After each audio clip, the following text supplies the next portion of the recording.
Le but de la vidéo suivante, c'est de faire la somme de vecteurs en utilisant la relation de Schall. Donc, on va commencer par faire la somme du vecteur AB et du vecteur BC. Donc, je vais me tracer un vecteur AB auquel je vais additionner un vecteur BC. On sait que lorsqu'on additionne des vecteurs, on place le second vecteur au bout du premier. Donc, je vais aller placer ici mon vecteur BC comme ça. On va identifier l'origine du premier comme étant A, son extrémité c'est B. On voit que l'origine du vecteur BC c'est aussi B, tandis que son extrémité c'est C. Ensuite, je vais aller additionner à ça le vecteur CD. Donc, au bout du vecteur BC, je vais aller positionner un vecteur CD. Donc, il me reste juste à identifier son extrémité ici. Et on sait que lorsqu'on additionne les vecteurs, on les place bout à bout, bien la résultante va partir de l'origine du premier vecteur jusqu'à l'extrémité du dernier. Donc, on voit ici que notre vecteur résultant, la résultante, correspond au vecteur AD. Maintenant, ce qu'on va aller voir ici, c'est qu'en utilisant la relation de Schall, lorsque deux vecteurs sont placés côte à côte et additionnés, on peut se débarrasser de l'extrémité du premier si ça coïncide avec l'origine de celui qui suit. Donc, ce qui fait que ce qui me reste, c'est le vecteur AC. AC ici. Si on regarde dans notre croquis ce qu'on vient de faire, comme ça ici, on a additionné au vecteur AB le vecteur BC, et si on considère uniquement ces deux vecteurs-là, la résultante part de l'origine du premier jusqu'à l'extrémité du dernier. Et au vecteur AC, il me reste à additionner le vecteur CD. Donc, je fais exactement le même principe. Je peux barrer l'extrémité du premier, étant donné que ça coïncide avec l'origine du second, de celui qui suit, et ça va me donner comme vecteur AD ce qu'on avait déjà prévu graphiquement. Maintenant, ce qui me reste à montrer, c'est que lorsque j'additionne à mon vecteur AC le vecteur CD, j'ai uniquement à aller placer le vecteur CD au bout du AC, et ça me donne exactement le résultat qu'on avait prévu, soit la résultante AD. Là, ce qu'on va voir, c'est en utilisant la relation de Schall, on va prouver ce qu'on appelle la règle du polygone fermé qui donne le vecteur nul. Donc, ce que je vais faire, c'est que je vais tracer ces quatre vecteurs-là qui sont les vecteurs AB, plus BC, plus CD, plus DA.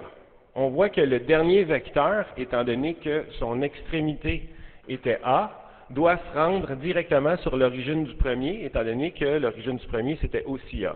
Donc, on a les vecteurs AB, plus BC, plus CD, plus DA.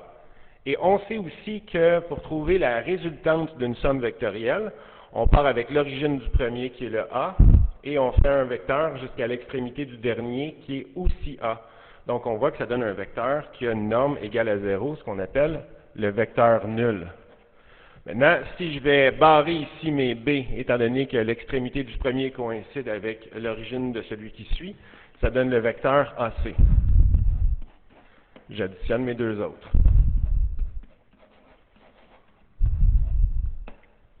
Si je barre mes deux C ici encore une fois pour la même raison, ça donne comme vecteur AD. J'additionne le dernier. Et si je vois encore une fois que je peux barrer mes D, ça va donner le vecteur AA.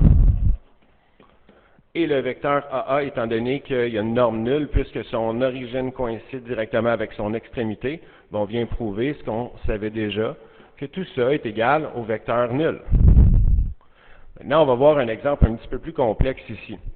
Donc, la première étape qu'on voit, c'est qu'il y a une soustraction de vecteurs. Et ce qu'on va faire, c'est qu'on va transformer notre soustraction de vecteurs par l'addition du vecteur opposé.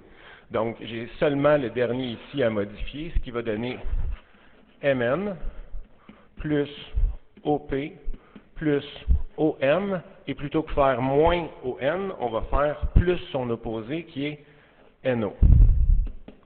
Ensuite, je regarde si, encore une fois, l'extrémité d'un premier vecteur peut coïncider avec l'origine de celui qui suit. Si je voyais par exemple que les deux lettres que j'ai mis en orange étaient N, ben, j'aurais pu faire le vecteur MP.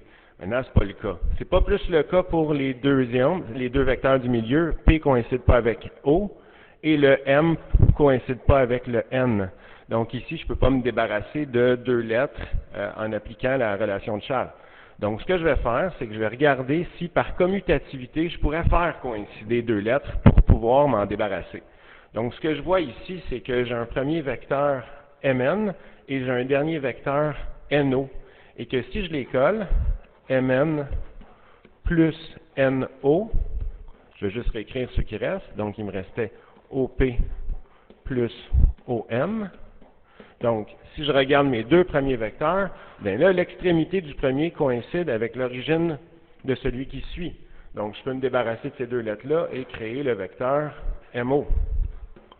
Donc, il me reste MO plus OP plus OM. Ensuite, je fais la même chose avec les O, qui me donne MP, additionné avec le dernier qui est OM.